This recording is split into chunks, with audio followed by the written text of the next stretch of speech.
Good morning students. तो जो पहले हमने पढ़ा था हमारी पाठ्य पुस्तक कृतिका का पाठ 2 जॉर्ज पंचम की। आज पहले हम ये पाठ एक बार समझ लेते हैं, उसके बाद इस पाठ के प्रश्नोत्तर करेंगे। तो सबसे पहले हम पढ़ते हैं लेखक परिचय। इसके लेखक थे कमलेश्वर, जिनका जन्म सन 1932 में हुआ और मृत्यु सन 2007 में हुई। लेखक परिचय। दूरदर्शन के महानिदेशक पद पर आसीन मतलब विराजमान स्थित कमलेश्वर ने सारिका, दैनिक जागरण और दैनिक भास्कर जैसी कई पत्र पत्रिकाओं का संपादन भी किया। इन्होंने दैनिक जागरण और दैनिक भास्कर जैसी बहुत सी पत्र पत्रिकाओं का संपादन किया।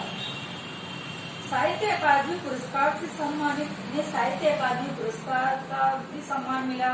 कमलेश्वर को भारत सरकार ने पद्म भूषण से भी सम्मानित किया। कमलेश्वर को साहित्य अकादमी पुरस्कार मिला, से सम्मानित किया गया और भारत सरकार ने इन्हें बच्चों पद्म भूषण सम्मान से भी सम्मानित किया। इनकी रचनाओं में अत्यधिक तेजी से बदलते समाज का बहुत ही मार्मिक और संवेदनशील चित्रण दिखाई देता है कि हमारा समाज कितनी तेजी से इसमें परिवर्तन आ रहा है, कितनी तेजी से इसमें बदलाव आ रहा है। आधुनिक महानगरीय सभ्यता में मानव के अकेलेपन की पीड़ा का चित्रण करना इनकी रचनाओं की विशेषता रही है। इन्होंने इनकी रचनाओं में क्या विशेषता रही है इनकी, कि इन्होंने इनकी रचनाओं में क्या किया है, रचनाओं का विषय क्या है। तो आधुनिक महानगरीय सभ्यता इस समय की जो शहरों का सभ्यता है में मानव इस भागदौड़ के युग में केवल अकेलेपन की पीड़ा से गुजरता है, अकेला रह जाता है और इसका चित्रण इन्होंने अपनी रचनाओं में विशेष रूप से किया है। इन्होंने सारा आकाश, अमानुष, आंधी, सोतन की बेटी, लैला और मौसम आदि फिल्मों की पटकथा लिखी है। इन फिल्मों की इन्होंने कहानी भी लिखी है। दूरदर्शन के धारावाहिकों में चंद्रकांता, युग, बेताल पच्चीसी, आकाशगंगा, रेत पर लिखे नाम आदि का भी इन्होंने ही लेखन किया है। इन सब धारावाहिकों की भी कहानी इन्होंने ही लिखी है।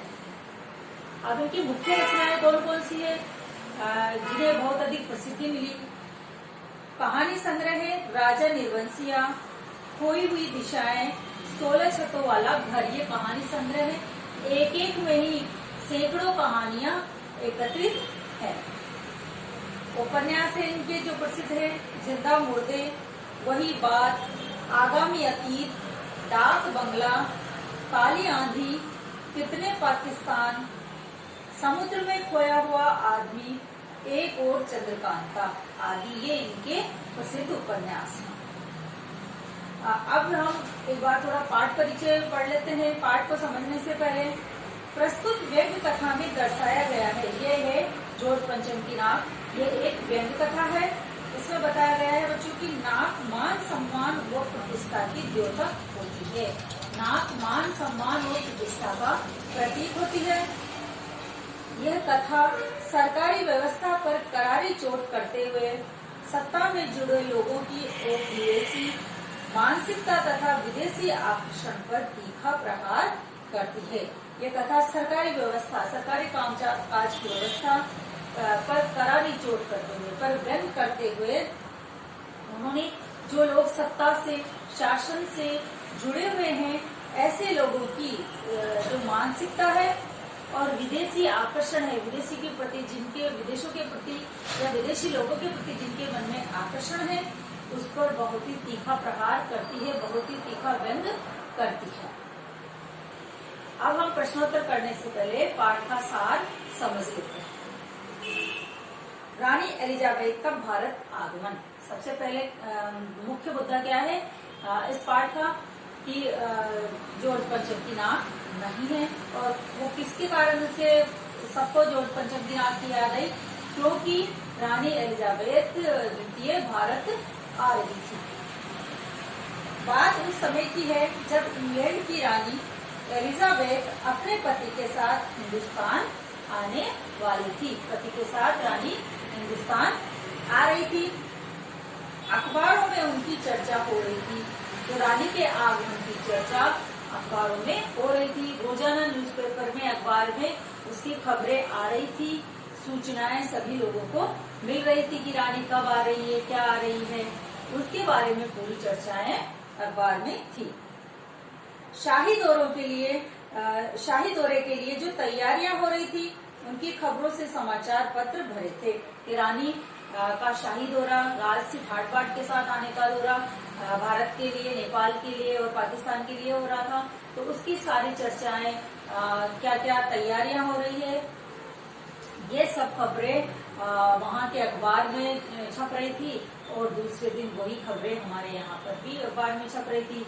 लोग जहाँ इकट्ठे होते, वहीं पर बच्चों यही चर्चा हो रही थी कि रानी यहाँ आ रही है। रानी के दर्जी की परेशानी थी कि हिंदुस्तान, पाकिस्तान और नेपाल के दौरे पर रानी कब क्या पहनेगी।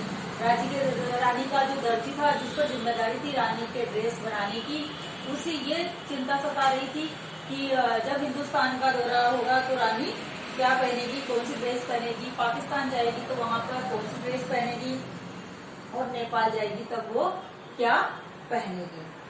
उनका सेक्रेटरी जो जासूस भी था, पहले ही दौरा करने वाला था। और रानी का सेक्रेटरी जो जासूस भी था, वो रानी के आगमन से पहले, रानी के यहाँ आने से पहले एक बार यहाँ के बारे में पूरी जानकारी प्राप्त कर लेना वाला था।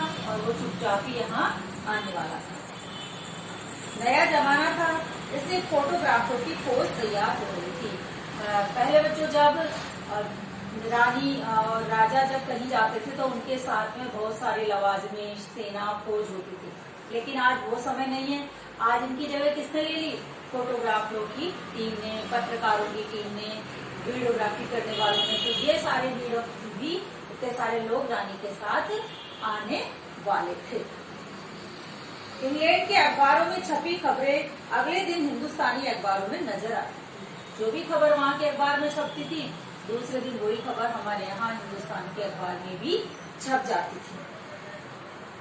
रानी ने नीले रंग का सूट बनवाया है कि रानी ने यहाँ पर भारत के दौरे पर आने के लिए एक नीले रंग का विशेष प्रकार का सूट बनवाया है, जिसका रेशमी कपड़ा हिंदुस्तान से मंगवाया गया है। जो बहुत ही रेशमी है, रेशम के कपड़े से बना हुआ है, वो कपड़ा उन्होंने यही हिंदुस्तान से मंगवाया है और उसी का सूट सिलवाया है। 400 पाउंड उस पर खर्चा आ गया। और उस कपड़े का खर्चा, कपड़ा की बहुत ही अधिक कीमती है, इसकी कीमत है 400 पाउंड। रानी की जन्म पत्री भी छपी और रानी के बारे में सारी खबरें छपी। उनके बेटे फिलिप के बारे में सारी खबरें छपी, उनके कारनामे और सब सारी एक एक छोटी छोटी चीज बारीकी से सब अखबारों में छपती थी और लोगों को उसकी जानकारी पूरी तरह से प्राप्त हो रही थी। जन्म पत्र छपना मतलब पूरी जानकारी दे देना। उनके नौकरों, खाना पकाने वाले, खानसामों और अंगरक्षकों की पूरी जीवनियां देखने में आई।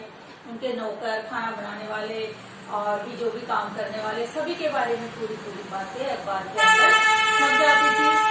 उनके सभी नौकरों के बारे में सारी बातें अखबारों में छप जाती थी और लोग उन्हें पढ़ते थे और आपस में चर्चा करते थे। तो यहाँ तक कि शाही महल में रहने और पलने वाले कुत्तों तक की तस्वीरें अखबारों में छपी। ये तो यहाँ तक ही नहीं, बल्कि वहाँ के रहने वाले कुत्तों तक की, जो शाही महल में रहते थे कुत्ते, उनकी भी फोटो अखबार में छपी थी। चारों तरफ बड़ी धूम मची हुई थी, शोर शराबा था, चर्चाएं थी कि रानी भारत में आ रही है। राजधानी में खूब तहलका मचा हुआ था। दिल्ली के अंदर बहुत शोर शराबा था, बहुत सारे काम चल रहे थे और रानी की तैयारियां हो रही थी। रानी के आने के लिए दिल्ली को सजाया जा रहा था।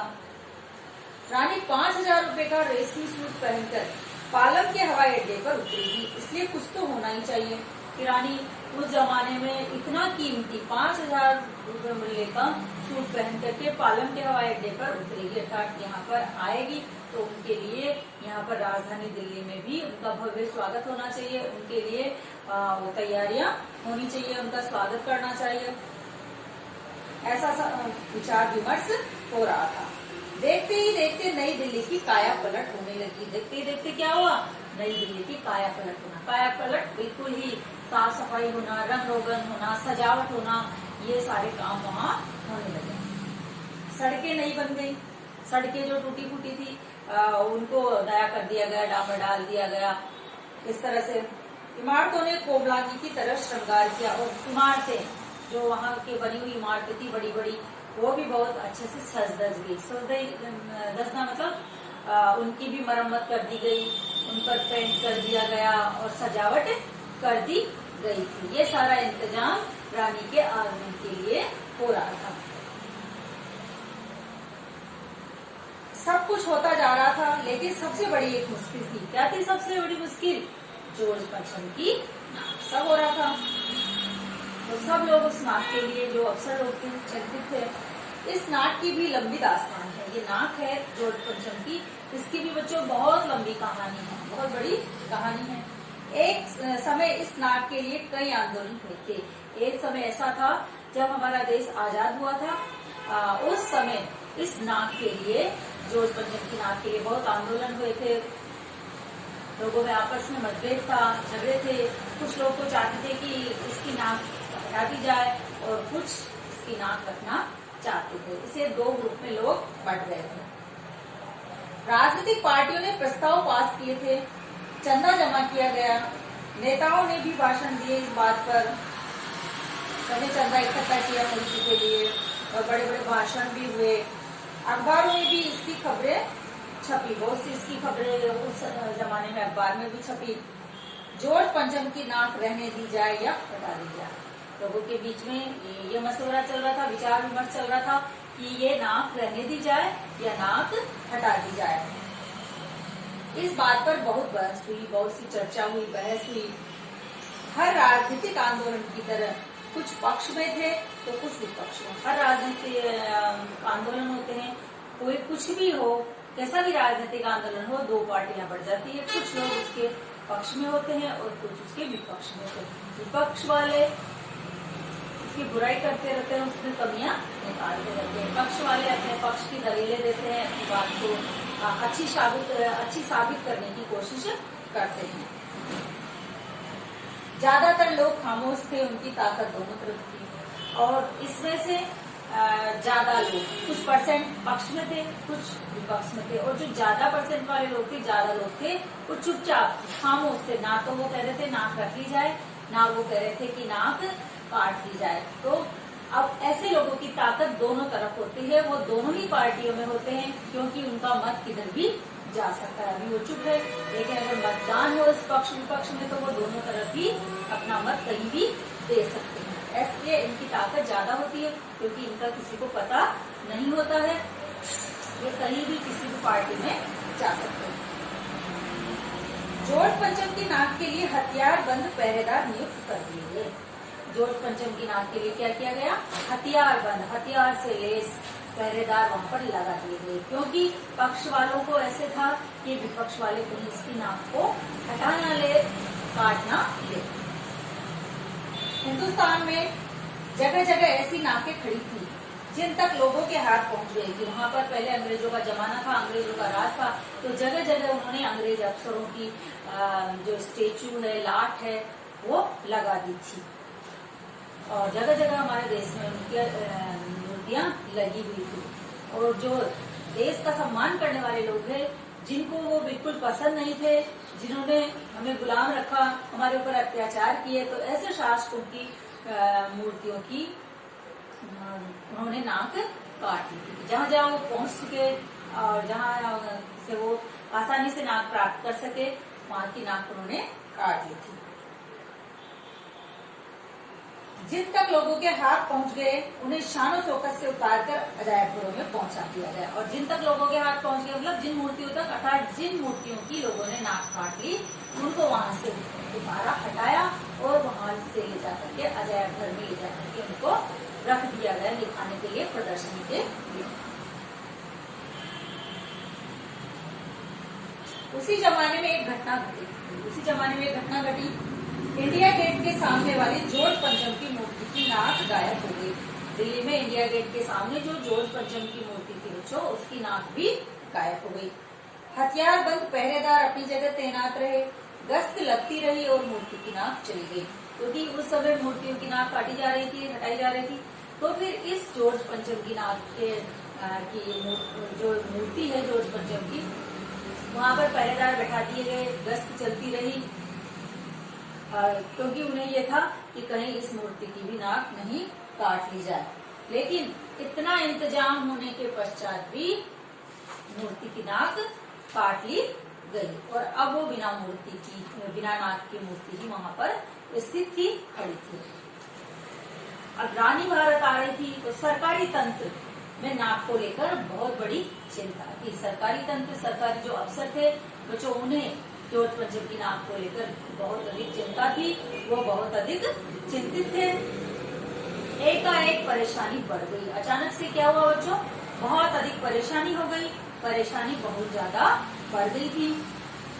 क्या परेशानी बढ़ गई? ये परेशानी थी कि रानी आने वाली है और इस मूर्ति पर नाक नहीं है। कि रानी आए और जॉर्ज पंचम की मूर्ति के नाक न हो तो बुरा लगेगा, कि रानी आएगी तो रानी को भी अच्छा नहीं लगेगा और हमें भी उनके सामने अपमानित होना पड़ेगा। देश का भला चाहने वालों की एक सभा बुलाई गई।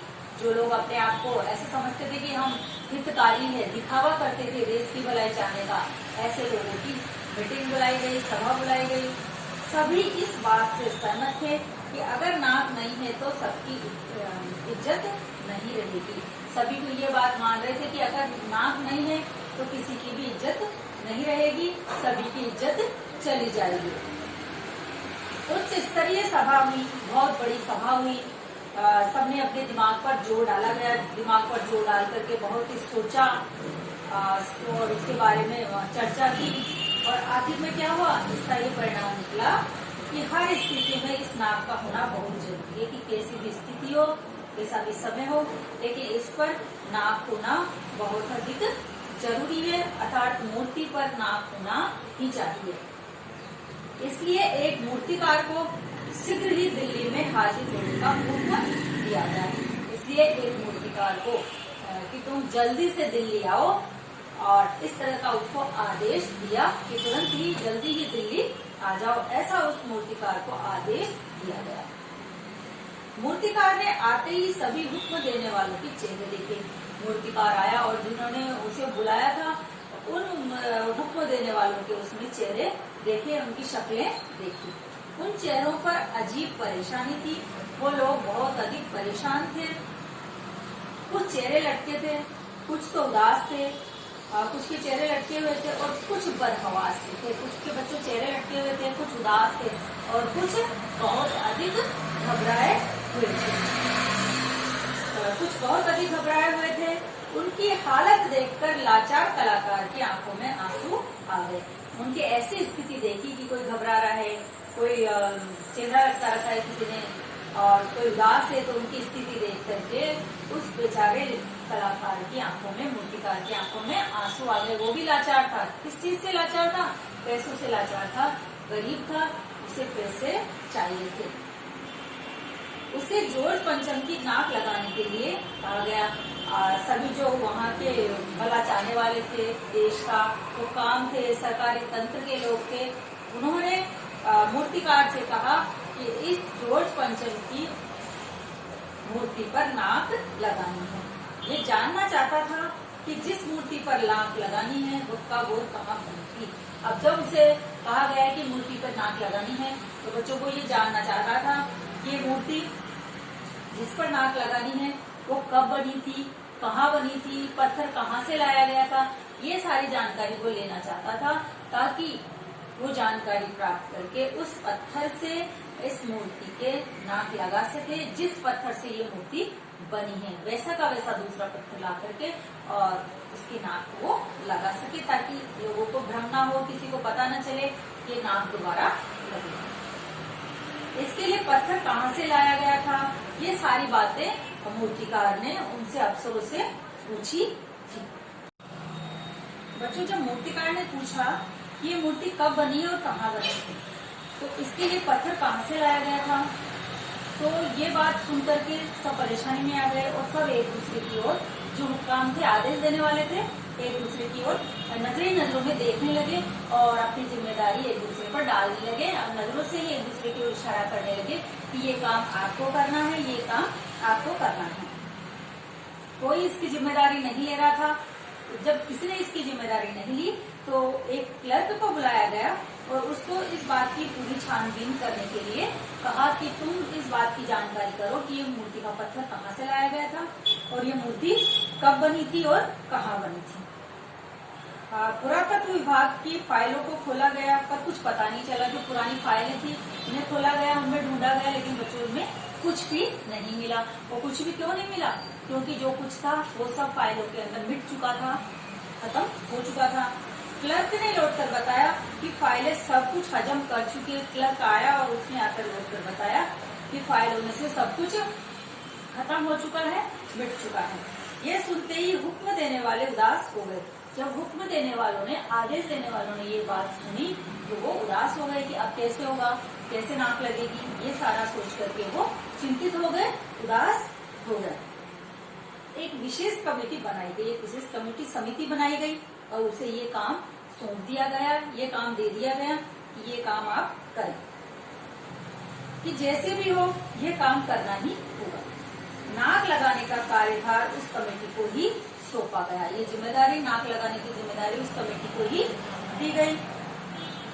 मूर्तिकार के सुझाव, मूर्तिकार को फिर बुलाया गया। मूर्तिकार के सुझाव, मूर्तिकार ने आकर के सुझाव दिए। उसे फिर से दोबारा से बुलाया गया मूर्ति पे नाक लगाने के लिए। तो उसने हल निकाला, उसने इस समस्या का हल निकाला। उसने ये हल निकाला कि वो हिंदुस्तान के हर पहाड़ पर जाएगा और ऐसा ही पत्थर खोजकर लाएगा। कि वो हिंदुस्तान के हर पहाड़ पर जाएगा और ऐसा ही पत्थर वहां जाकर ढूंढेगा, लेकर के वो आएगा। कमेटी के सभी सदस्यों की जान आ गई। कमेटी के जो भी सदस्य थे बहुत चिंतित थे, उदास थे। उन्होंने राहत की सांस ली, अर्थात उन्हें राहत महसूस हुई, आराम महसूस हुआ। सभापति ने बड़े गर्व से कहा कि हिंदुस्तान में हर चीज मिल जाती है। सभापति ने बड़े ही गर्व से कहा कि हिंदुस्तान में सभी चीजें आसानी से मिल जाती है। खोज करने की आवश्यकता है, केवल हमें ढूंढने की जरूरत है, खोजने की आवश्यकता है। मेहनत करनी होगी और इसका फल मिलेगा। कि हमें मेहनत करनी होगी और इस मेहनत का हमें फल मिल जाएगा। अगर मेहनत करेंगे तो इसका परिणाम मिलेगा। आने वाला जमाना भी खुशहाल होगा और आने वाले लोग, आने वाला समय भी खुशहाल हो जाएगा, प्रसन्न हो जाएगा। देश में खुशियां बरसेगी, खुशियों की बौछार होगी। ये छोटा सा भाषण फौरन अखबारों में छप गया। जो वहाँ के अफसर ने भाषण दिया था, ये बात बोली थी, ये बात उसी समय तुरंत न्यूज़पेपर में छप गई, अखबार में छप गई। मूर्तिकार हिंदुस्तान के पहाड़ी प्रदेशों और पत्थरों की खानों के दौरे पर निकल पड़ा। मूर्तिकार उसी समय पहाड़ी प्रदेशों में गया और पत्थरों की जहाँ खानें थी वहाँ उस दौरे पर वो चला गया और वहाँ पर पत्थर ढूंढने के लिए चला गया। कुछ दिन बाद लौटकर निराश होकर ये खबर दी कि ये पत्थर कहीं नहीं मिला, ये पत्थर विदेशी है। थोड़े दिनों के बाद वो आया और बहुत ही निराश था। निराश होकर के उसने ये सूचना दी कि ये पत्थर कहीं भी नहीं मिलेगा, ये पत्थर तो विदेशी है, बाहर का है। सभापति ने उत्तेजित होकर कहा कि विदेशों की सारी चीजें हम हिंदुस्तानी अपना चुके हैं। सभापति थोड़ा सा नाराज हो गया और जोर से बोला कि जब हम सारी चीजें हमने विदेशों की अपना ली है, अर्थात हम सारी चीजें वहाँ की काम में लेते हैं, उन पर निर्भर है, तो फिर ये पत्थर क्यों नहीं है? दिल, दिमाग, तौर तरीके और रहन सहन, जब हिंदुस्तान में बाल डांस मिल सकता है तो पत्थर क्यों नहीं मिल सकता? कि हमने हमारा दिल, दिमाग सब अंग्रेजों का अपना लिया है, रहन सहन वैसा, खान पान वैसा, पहनावा वैसा, तौर तरीके वैसे, और वहाँ का बाल डांस भी यहाँ पर मिल जाता है, फिर यहाँ पर पत्थर क्यों नहीं मिल सकता? ये चीज यहाँ वहाँ की क्यों नहीं है? उनकी ये बात सुनकर के मूर्तिकार पहले तो चुपचाप खड़ा रहा, फिर उसकी आंखों में चढ़ा। पहले चुपचाप खड़ा रहा, मूर्तिकार सोचने लगा कि क्या करूं। वो भी चिंतित था क्योंकि उसको भी काम मिला था और उसे पैसे चाहिए थे, गरीब था, और तो ऐसे सोचने लगा। फिर सोचते सोचते एकदम से बच्चों उसकी आंखों में चमक आ गई, खुशी की लहर दौड़ पड़ी, क्योंकि उसने कोई उपाय सोच लिया था। उसके पास एक तरीका है, पर अखबार वालों तक ये नहीं पहुंचना चाहिए कि उसके पास एक बात है, एक तरीका है जो वो बताएगा लेकिन ये सूचना अखबार वालों तक नहीं जानी चाहिए। सभापति की आंखों में चमक आ गई, सभापति की आंखों में चमक आ गई एकदम से। कमरे के सब दरवाजे बंद कर दिए गए, कमरे के सारे दरवाजे बंद कर दिए गए। मूर्तिकार ने कहा कि देश में अपने नेताओं की मूर्ति में से वह नाक उतार ली जाए। उसने क्या कहा कि अपने देश में नेताओं की बहुत सी मूर्तियां हैं, तो किसी भी एक मूर्ति की जिसकी नाक और जॉर्ज पंचम की नाक का नाप बराबर हो, वो मूर्ति की नाक उतार ली जाए, और वो नाक जो जॉर्ज पंचम की नाक पर ठीक बैठे वो उतार कर इस पे लगा दी जाए। सभापति ने धीमे से कहा कि ये काम बड़ी होशियारी से होना चाहिए। सभापति ने बड़े धीमे से धैर्य के साथ में कहा कि ये काम बहुत ही होशियारी के साथ होना चाहिए। मूर्तिकार देश दौरे पर निकला। मूर्तिकार पूरे देश के दौरे पर चला गया, देश के दौरे पर निकला, घूमता रहा, पूरे देश में गया। उत्तर प्रदेश से कभी कहाँ गया, कभी राजस्थान में आया, कभी मतलब पूरे देश में हर जगह, कलकत्ता गया, कर्नाटक गया, हर जगह वो गया। और उसी देश के उसी भाग के जो नेता थे उनकी नाक की मूर्तियां उसने नाप ली और सभी की नाकों का नाप लिया। उसने सारे देश की मूर्तियों का अवलोकन किया, सारे देश की मूर्तियां उसने देखी, सबकी नाकों का नाप लिया, पर सभी जॉर्ज पंचम की नाक से बड़ी निकली। लेकिन सभी मूर्तियों की नाक जॉर्ज पंचम की नाक से बड़ी थी। अब ये एक मुहावरा है नाक का, तो नाक का सवाल होना, नाक बड़ी होना, ये होना, तो मतलब ये उनका सम्मान, नेताओं का सम्मान जॉर्ज पंचम से बहुत अधिक ज्यादा था। सुनकर सब निराश हो गए। जब आकर उसने बताया कि ये तो सबकी नाक बड़ी है, तो सब उदास हो गए। सबको दिलासा देते हुए मूर्तिकार ने बताया, सबको दिलासा दिया, धैर्य दिया, और फिर मूर्तिकार ने कहा कि बिहार सेक्रेटेरिएट के सामने सन 42 में शहीद होने वाले बच्चों की मूर्तियां स्थापित है। कि बिहार के अंदर जो बच्चे सन 1942 में शहीद हुए थे, उन बच्चों की मूर्तियां स्थापित है। हो सकता है बच्चों की नाक ही फिट बैठ जाए, शायद बच्चों की नाक ही फिट हो जाए, कि बच्चों की नाकें लग सकती है इनके, ये सोचकर वो वहां भी पहुंचा। पर उन बच्चों की नाकें भी इससे कहीं बड़ी निकली। लेकिन बच्चों क्या हुआ, वो छोटे बच्चे थे लेकिन उनकी नाक भी बहुत बड़ी थी। अर्थात देश के लिए शहीद हो जाने वाले, देश के लिए कुर्बानी देने वाले बच्चों की नाक भी बहुत बड़ी थी। अर्थात उनका भी सम्मान बहुत अधिक था, इसलिए उनकी नाक भी छोटी नहीं थी, उनकी नाक भी जॉर्ज पंचम से बड़ी थी। अब राजधानी में क्या था, सब कुछ हो रहा था, सजावट साज सज्जा हो रही थी, सारी तैयारियां हो रही थी, लेकिन क्या नहीं था, जॉर्ज पंचम की नाक नहीं मिल पा रही थी। राजधानी में सब तैयारियां हो चुकी थी।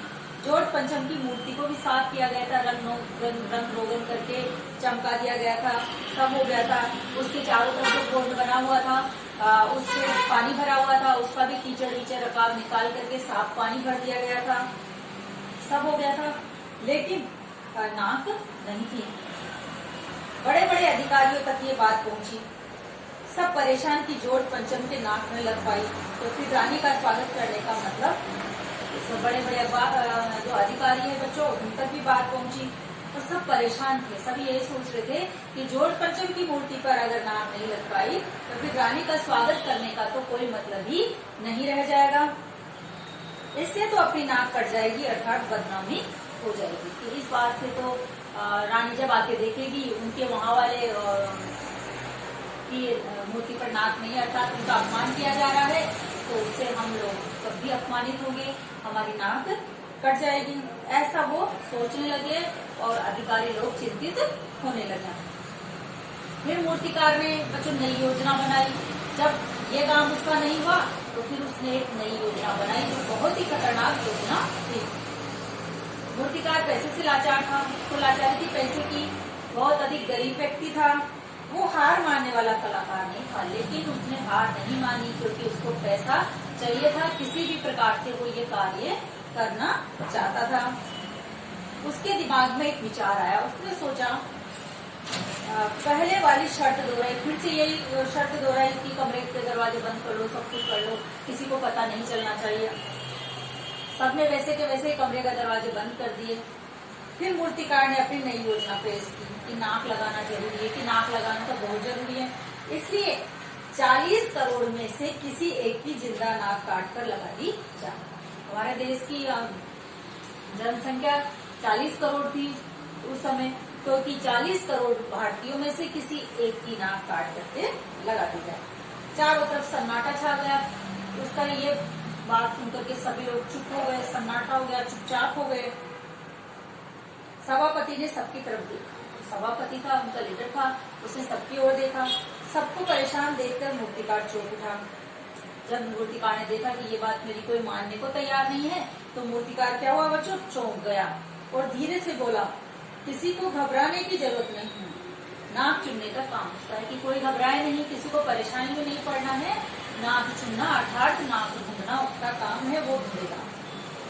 उसे सिर्फ इजाजत चाहिए, मुझे तो केवल आपकी इजाजत चाहिए, आपकी हाँ चाहिए और काम सारा मेरा है। कान्हा खुशी हुई और मूर्तिकार को इसकी इजाजत दी गई। सब चुपचाप से धीरे धीरे सबने बात की और मूर्तिकार को किसी की भी जिंदा नाक ला करके लगाने की जिम्मेदारी दे दी गई कि जिसकी भी नाक इसके नाक के बराबर हो उसी की नाक लाकर लगा दी जाती। सारी तैयारियां हो चुकी थी नाक लगाने की, बस केवल नाक का आना ही बाकी था।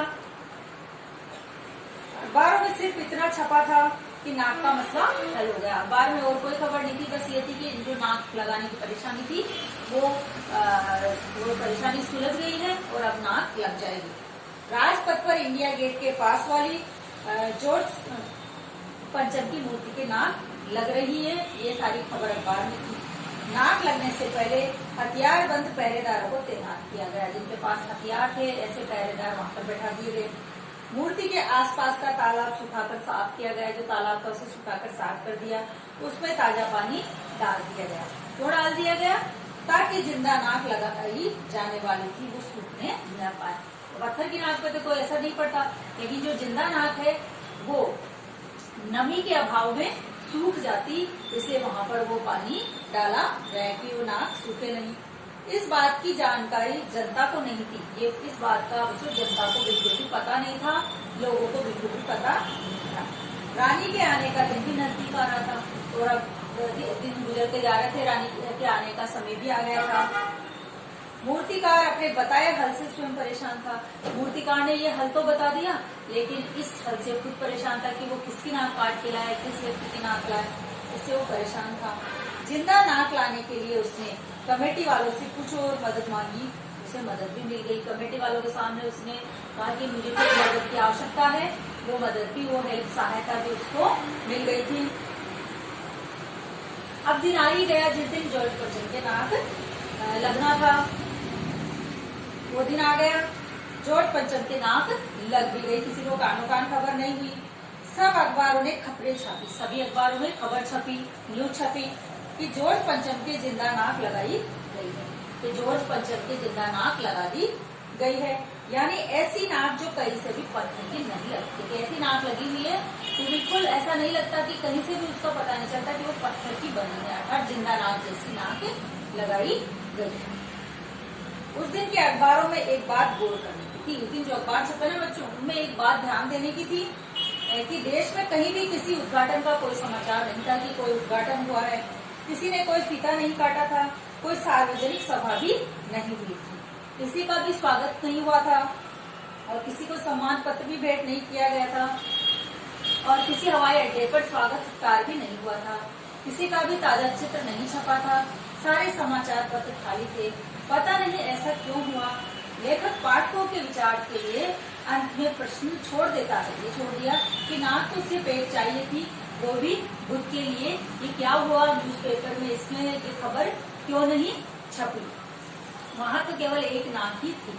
तो बच्चों सभी लोगों ने उस बात का बहिष्कार किया, सभी अखबारों ने भी उस चीज का बहिष्कार किया कि हमारे देश में बाहरी लोगों के लिए यहाँ के लोगों की नाक काट ली गई।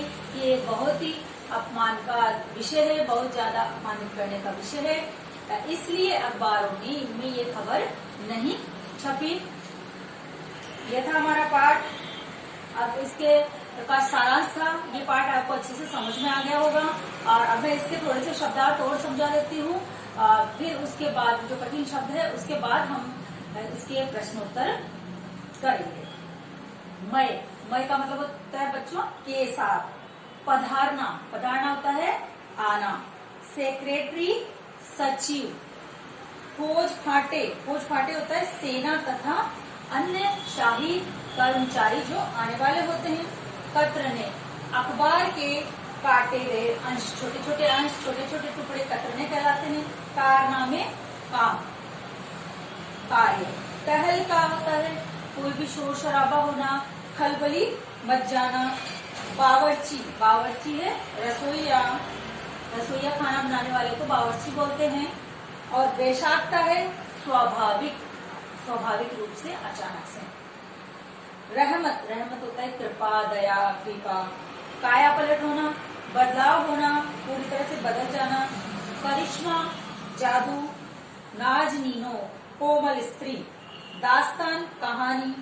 मजाल, साहस, हिम्मत। अजायब घर, पुरानी चीजों का संग्रहालय है। लाटो, आप जानते हो, मूर्तियां। गुरिल्ला युद्ध, जो छिप छिप कर प्रहार किया जाए, लड़ाई की जाए, छिप छिप करके, आपस में छिप करके जहाँ पर युद्ध किया जाता है वो होता है गुरिल्ला युद्ध। हादसा, घटना, दुर्घटना। गश्त, गश्त होता है पहरेदारी, जो चारों ओर घूम घूम करके की जाती है। खैर ख्वाहो, भलाई चाहने वालों। मसला, विषय। मशवरा, सलाह। हुक्म, आदेश। हाजिर होना, उपस्थित होना। हुक्कामों, शासकों। पदहवास, घबराए हुए। छानबीन, किसी चीज का पता करना, पता लगाना। खता, खता है गलती। हजम, पचना, हजम करना, पचा जाना। दारोमदार, जिम्मेदारी। कार्यभार, जान में जान आना, निश्चित होना। हताश, उदास हो जाना। चप्पा चप्पा खोजना, हर जगह खोजना, हर एक कोने में ढूंढना। लानत, शादी। पेश, जोश, इजाजत, स्वीकृति, अनुमति। परखना, जांचना। नाप जोख, मापना। झुंझलाना, कूद एवं व्यथित होना। ढांढस बनाना, तसल्ली देना। खलबली मचना, हलचल मचना। रोगन लगाना, रंगाई करना। कोंधा, अचानक आया। नाक कटाना, बेइज्जती कराना। सन्नाटा, सन्नाटा है खामोशी। हैरत अंगेज, आश्चर्यजनक। अचकचाना, चौंक पड़ना। हिदायत देना, निर्देश देना। कतई, जरा भी। मानपत्र, सम्मान में दिया जाने वाला पत्र। अभिनंदन, स्वागत। नौबत, स्थिति, बुद्ध। हमने पाठ समझ लिया है, अब हम इस पाठ के प्रश्नोत्तर करते हैं। सरकारी तंत्र में चोर पंचम की नाक लगाने को लेकर जो चिंता या बदहवासी दिखाई देती है वह उनकी किस मानसिकता को दर्शाती है। पहला प्रश्न है बच्चों हमारा, सरकारी तंत्र में जॉर्ज पंचम की नाक लगाने को लेकर जो चिंता या बदहवासी दिखाई देती है वह उनकी किस मानसिकता को दर्शाती है। तो इसका उत्तर है सरकारी तंत्र में जॉर्ज पंचम की नाक लगाने को लेकर जो चिंता या बदहवासी दिखाई देती है वह सरकारी तंत्र की स्वाभिमान से रहित गुलाम मानसिकता को दर्शाती है। उससे पता चलता है कि जिन्होंने हमें गुलाम बनाकर रखा, आजाद होने के बाद भी हम मानसिक रूप से उनके गुलाम हैं। तो जिन्होंने हमें गुलाम बनाकर रखा, अब हम आजाद हो गए लेकिन मानसिक रूप से अभी भी उनके गुलाम हैं, हमारी मानसिकता गुलाम है। इसलिए उन्हें अपने अतिथि की नाक बहुत ही मूल्यवान प्रतीत होती है कि जो अतिथि थे, जो मेहमान थे, बाहर के थे, उनकी नाक उन्हें बहुत ज्यादा कीमती लगती है। इसके साथ ही सरकारी तंत्र की उदासीन मानसिकता का भी पता चलता है। इसके साथ ही ये भी पता चलता है कि सरकारी तंत्र कितना उदास है, कि समय आने पर ही उनकी आंख खुलती है, कि जब समय आता है तभी उन्हें वास्तविकता का पता चलता है। सरकारी तंत्र मीटिंग पर ही चलता है, छोटी छोटी समस्याओं पर निर्णय न लेकर समिति गठित कर दी जाती है। इसके साथ ही सरकारी तंत्र अपनी जिम्मेदारी न समझकर दूसरे विभाग पर अपनी जिम्मेदारी डालकर स्वयं छुटकारा पाने की कोशिश करता है कि सरकारी तंत्र कभी भी जिम्मेदारी नहीं लेता, बल्कि दूसरों पर ही जिम्मेदारी डाल देता है और खुद उससे निजात पा लेता है। अपनी परंपरा के अनुसार अतिथि का सम्मान करना ठीक है, परंतु हीनता की भावना रखने से अपना स्वाभिमान समाप्त हो जाता है। प्रश्न 2, रानी एलिजाबेथ के दर्जी की परेशानी का क्या कारण था? उसकी परेशानी को आप किस तरह तर्क संगत ठहराएंगे कि रानी एलिजाबेथ का दर्जी क्यों परेशान था और उसकी परेशानी कितनी सही थी? आप ऐसा कैसे मानेंगे कि उसकी परेशानी सही थी या गलत थी? इसका उत्तर है, रानी एलिजाबेथ के दर्जी की परेशानी ये थी कि भारत, पाकिस्तान और नेपाल के शाही दौरे पर रानी एलिजाबेथ कौन सी ड्रेस पहनेगी, ये परेशानी थी। उसे लगता था कि रानी की आन बान शान भी बनी रहनी चाहिए, आन बान शान भी बनी रहनी चाहिए और उनकी वेशभूषा भी विभिन्न देशों के अनुकूल होनी चाहिए कि भारत में आए तो वहाँ के हिसाब से पहने, दूसरी जगह जाए वहाँ के हिसाब से ही कपड़े पहने। दर्जी की परेशानी एक सीमा तक ठीक भी थी, क्योंकि रानी के कपड़े तैयार करना उसकी जिम्मेदारी थी, इसलिए उसकी परेशानी भी सही थी। उसे भी परेशान होना था, वो भी था कि भाई सही बन पाएगा या नहीं बन पाएगा, अच्छा लगेगा या नहीं लगेगा। इसलिए उसे ही रानी की शान शौकत और वातावरण के अनुकूल उनकी वेशभूषा को तैयार करनी पड़ रही थी, तो उसके अनुकूल ही उन्हें पड़ रहा था कि वो उनकी वेशभूषा तैयार करें। अगला प्रश्न है, और देखते ही देखते नई दिल्ली का काया पलट होने लगा। नई दिल्ली के काया पलट के लिए क्या क्या प्रयत्न किए गए होंगे? और देखते ही देखते नई दिल्ली का काया पलट होने लगा। नई दिल्ली के काया पलट के लिए क्या क्या प्रयत्न किए गए होंगे? नई दिल्ली की काया पलट करने की दृष्टि से, इसका उत्तर है नई दिल्ली की काया पलट करने की दृष्टि से सड़कों की मरम्मत कराई गई होगी, ठीक करवाया गया होगा, उन पर डामर डलवाकर चमकाया गया होगा, उनके किनारों पर संकेत चिन्ह, नाम पट आदि लगवाकर रोशनी की भी उत्तम व्यवस्था करवाई गई होगी, क्रॉसिंग बनवाई गई होगी, सरकारी इमारतों पर, पर्यटन स्थलों पर रंग रोगन किया गया होगा। सरकारी इमारतें, सरकारी बिल्डिंगें और मेन सड़क के आसपास की बिल्डिंगें और जहाँ पर घूमने जाते हैं ऐसी जगह पर रंग करवाया गया होगा। उनकी सजावट की गई होगी, उन्हें सजाया गया होगा, कूड़े कचरे को हटाया गया होगा। ऐसे कूड़ा कचरा जगह जगह पड़ा होता है, लेकिन उस जगह पर साफ सफाई की गई होगी। सफाई व्यवस्था पर विशेष ध्यान दिया गया होगा।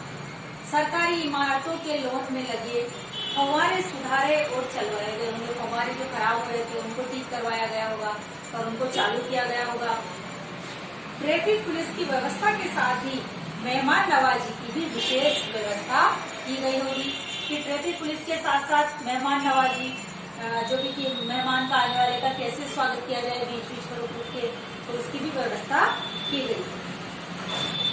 अगला प्रश्न बच्चों हमारा, आज की पत्रकारिता में चर्चित हस्तियों के पहनावे और खान पान संबंधी आदतों आदि के वर्णन का दौर चल पड़ा। ऐसे संबंधित प्रश्न है, इस प्रकार की पत्रकारिता के बारे में आपकी क्या विचार है कि जहाँ खान पान संबंधित पहनावा, खान पान संबंधित जो आदतें हैं उनके बारे में बताया जाता है, तो ऐसी पत्रकारिता होनी चाहिए या नहीं होनी चाहिए, इसके बारे में आपके क्या विचार है?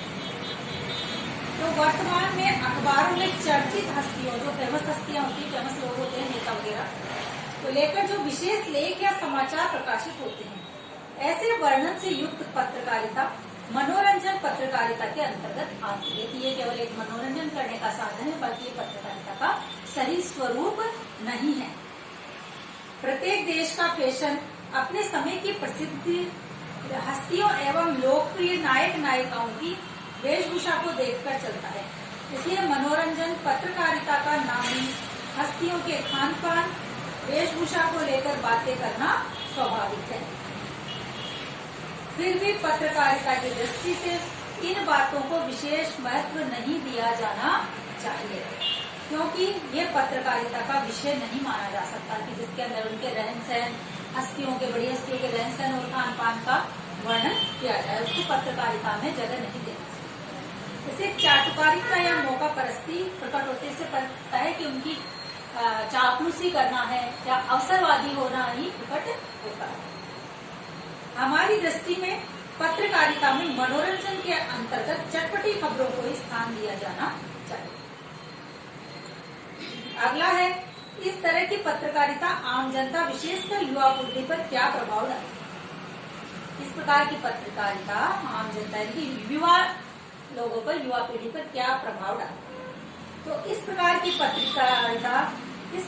पत्रकारिता आम जनता विशेषकर युवा पीढ़ी को रहन सहन और खान पान के तरीकों को विशेष रूप से प्रभावित करती है। हमारा युवा भी चाहता है कि मैं भी उन्हीं की तरह रहूं, वैसे ही पहनावा पहनूं, वैसा ही भोजन करूं, क्योंकि युवा पीढ़ी नए जोश और नई उमंगों से भरी हुई होती है। इसलिए वह नए रहन सहन, चाल ढाल आदि का अनुकरण करती है, चाहे से वो उनके अनुकूल हो या नहीं हो, उसमें चाहे से भद्दे लगो, बुरे लगो, लेकिन फिर भी वो वैसा ही शौक करेंगी। खान पान है वो हमारे शरीर के अनुकूल नहीं हो, फिर भी वो जैसा देखेंगी कि बड़ी हस्ती ने ऐसा किया है तो हम भी वैसा ही करेंगे। इससे वो अपने मुख्य लक्ष्य से भटक जाती है कि उन्हें जीवन में क्या करना है, उसकी ओर वो ध्यान नहीं देते हैं। और पढ़ने लिखने के स्थान पर वह इन दिखाओ की बातों पर विशेष ध्यान देते हैं, जैसा कि बच्चों आजकल की युवा पीढ़ी करती है, जो बिल्कुल अनुचित है, वैसा हमें नहीं करना चाहिए। अगला प्रश्न है, जॉर्ज पंचम की लाट की नाक को पुनः लगाने के लिए मूर्तिकार ने क्या क्या यत्न किए? तो बच्चों फिर से वो नाक लगानी थी लाट के, उसके लिए मूर्तिकार ने क्या क्या किया? जॉर्ज पंचम की लाट की नाक लगाने के लिए मूर्तिकार ने अनेक प्रयत्न किए, बहुत सी कोशिशें की।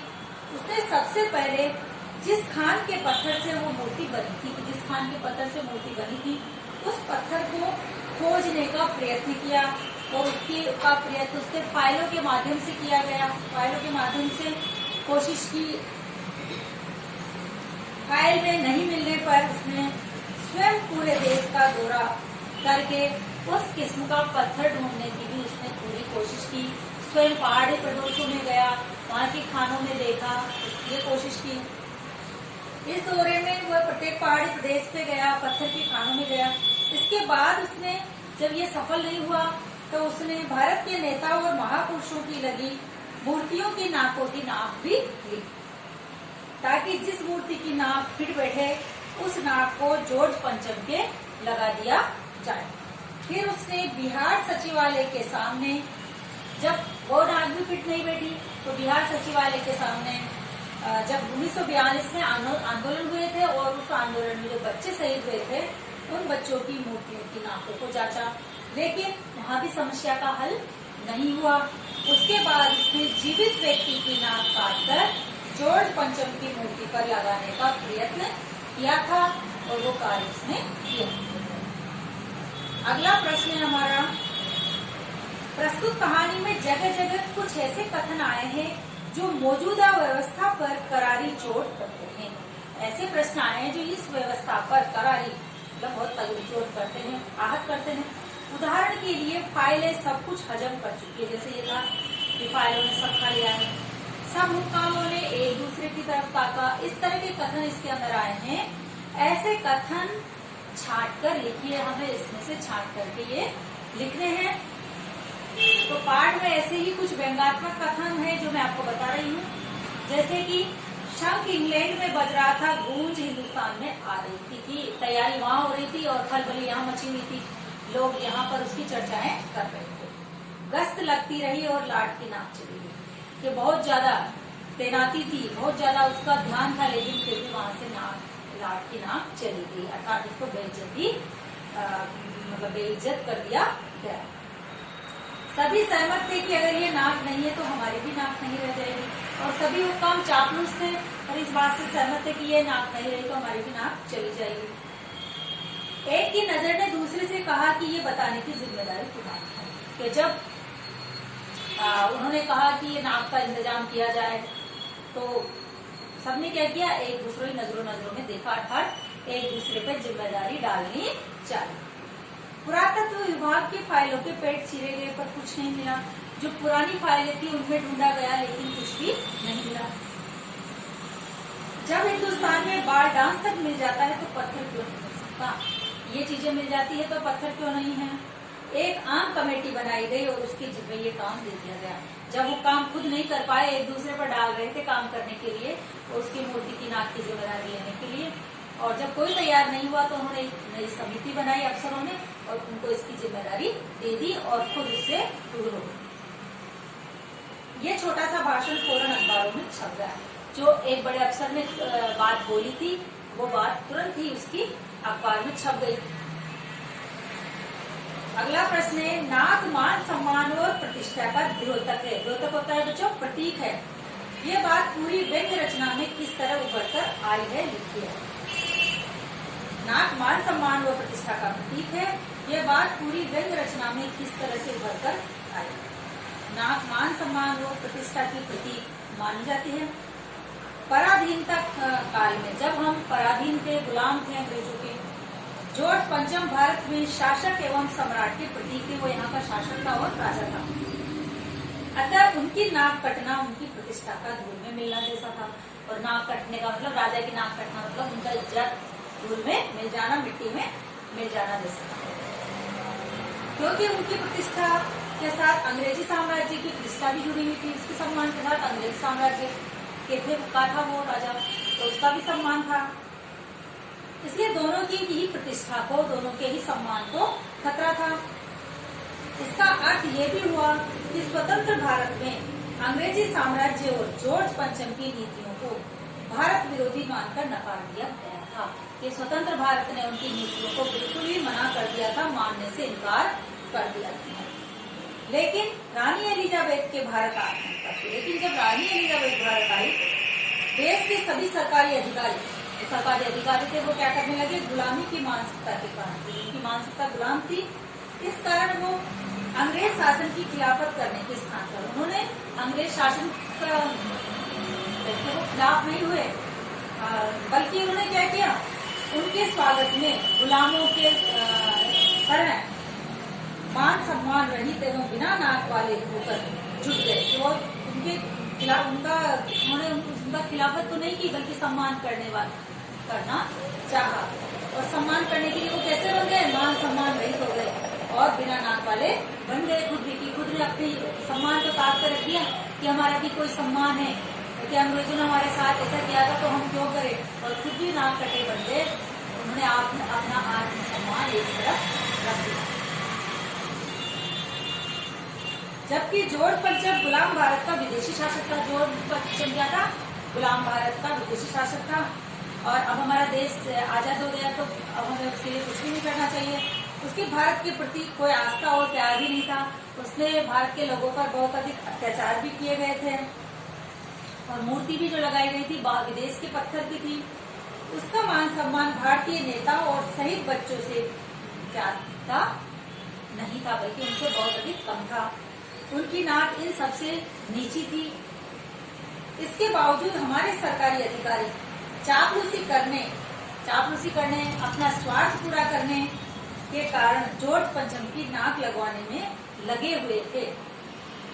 और उन्होंने अपनी नाक की बिना परवाह की, अपनी नाक की, अपनी इज्जत की कोई परवाह नहीं की कि उनके सामने क्या इज्जत रह जाएगी कि हम उनकी गुलामी कर रहे हैं अंग्रेजों की। लाखों करोड़ों रुपए पानी की तरह बहा खर्च कर दिए। यहाँ तक किसी जीवित व्यक्ति की नाक काटकर जॉर्ज पंचम की नाक पर लगाने का भी प्रयत्न उन्होंने किया था।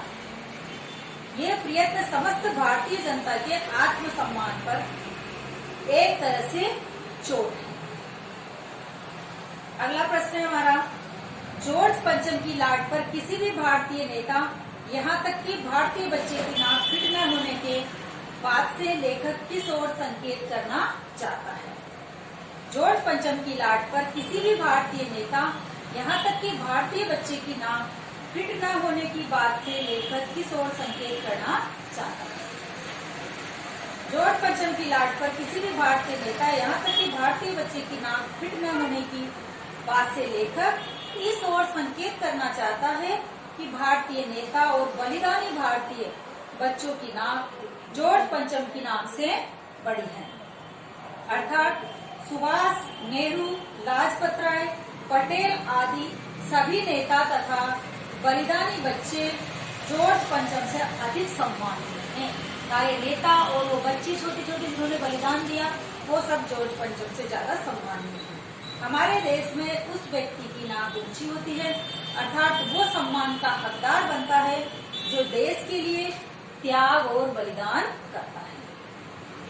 जॉर्ज पंचम जैसे निर्दय और हृदयहीन शासक को कभी भी सम्मान की दृष्टि से नहीं देखना चाहिए, कभी भी सम्मान की दृष्टि से नहीं देखा जाना चाहिए। अगला प्रश्न है हमारा, अखबारों ने जिंदा नाक लगने की खबर को किस तरह से प्रस्तुत किया? अखबारों ने जिंदा नाक लगने की खबर को किस तरह से प्रस्तुत किया? अखबारों ने जिंदा नाक लगने की खबर को बड़ी कुशलता के साथ छापा। उन्होंने अखबारों में केवल इतना ही छापा, नाक का मसला हल हो गया है कि नाक का जो सवाल था, नाक लगाने का जो काम था, जो पूरा नहीं हो पा रहा था, जो परेशानी थी वो खत्म हो गई है, अर्थात नाक लग गई। और राजपथ पर इंडिया गेट के पास वाली जॉर्ज पंचम की लाट के नाक लग रही है। अगला प्रश्न है, नई दिल्ली में सब था सिर्फ नाक नहीं थी। नई दिल्ली में सब था सिर्फ नाक नहीं थी। इस कथन के माध्यम से लेखक क्या कहना चाहता है? तो इस कथन के माध्यम से लेखक ये कहना चाहता है,